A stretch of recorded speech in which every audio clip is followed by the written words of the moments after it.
Préfète, cher Jean-Claude, Monsieur le Président, Monsieur le maire, Mesdames, Messieurs les élus, les représentants de la CAF, de la MSA, Mesdames et Messieurs, chers amis, j'ai 2-3 choses à vous dire. Je vais parler de questions locales, mais je vais aussi vous parler un petit peu de questions nationales. Au local, bien sûr, je suis forcément heureux et satisfait de voir ce projet aboutir, qui a démarré il y a maintenant quelques années.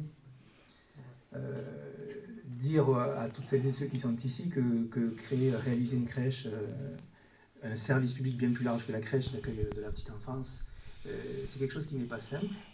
C'est un travail de longue haleine, d'abord des réflexions politiques, administratives, des recherches de financement, et le contexte que l'on connaît aujourd'hui national, où on sait la difficulté qu'il y a à trouver des ressources financières, nous démontre encore plus à quel point cette réalisation et cette inauguration est quelque chose d'important et de particulièrement satisfaisant.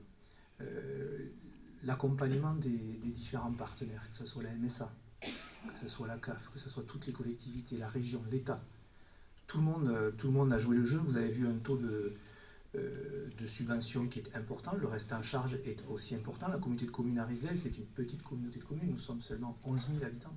27 communes, donc il faut ramener à la réalité de ce territoire.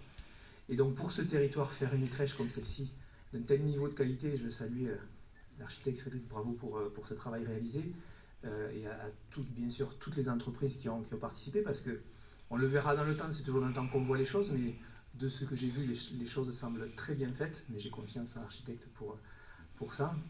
Mais vous dire qu'il faut prendre conscience de la difficulté que c'est de réaliser ce type de projet, de l'engagement que ça demande pour les élus, et le président Jean-Claude ici, la ténacité des équipes, Hervé et toute l'équipe de la communauté de communes. C'est un gros travail, c'était vrai pour les maisons de santé, c'est vrai pour les crèches. La raison aussi, la stabilité, la prudence sur ce qui sera à faire à l'avenir. Oui, je crois que sur la Riselaise, nous avons besoin de services de petite enfance, nous avons besoin de pouvoir accueillir nos petits dans de bonnes conditions, mais accueillir des enfants dans de bonnes conditions, c'est un des messages que je veux faire passer aujourd'hui. Il y a la question de l'accueil collectif, mais il y a aussi des assistants maternels, je sais qu'il y en a ici, et il ne s'agit absolument pas de mettre les uns en concurrence avec les autres. Les deux sont importants, les deux sont parfaitement complémentaires.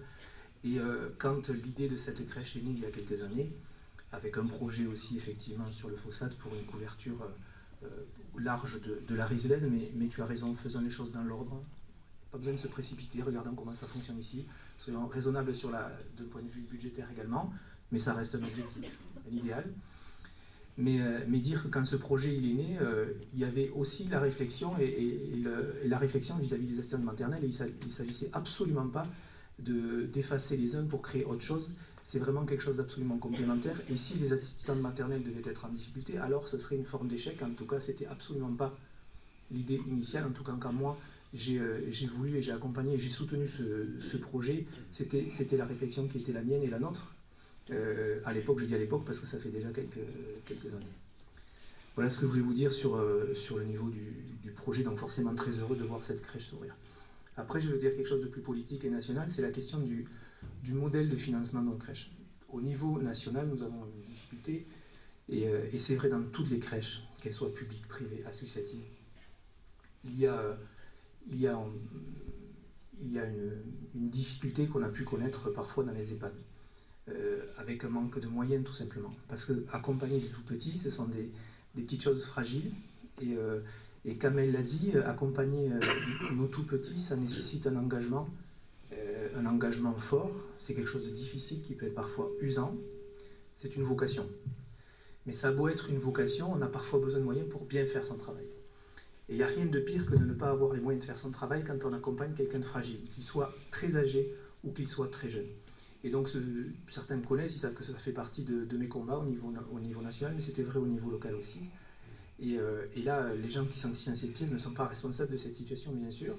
C'est une question de loi, de législation, et je me bats à mon niveau pour essayer de le faire évoluer, pour faire en sorte qu'il y ait plus de moyens dans nos crèches, au niveau global, au niveau national, pour accompagner nos petits, parce qu'aujourd'hui, je crois que nous n'avons pas assez de moyens pour cela. Je crois qu'on a un sujet avec le mode de financement qui pousse au remplissage.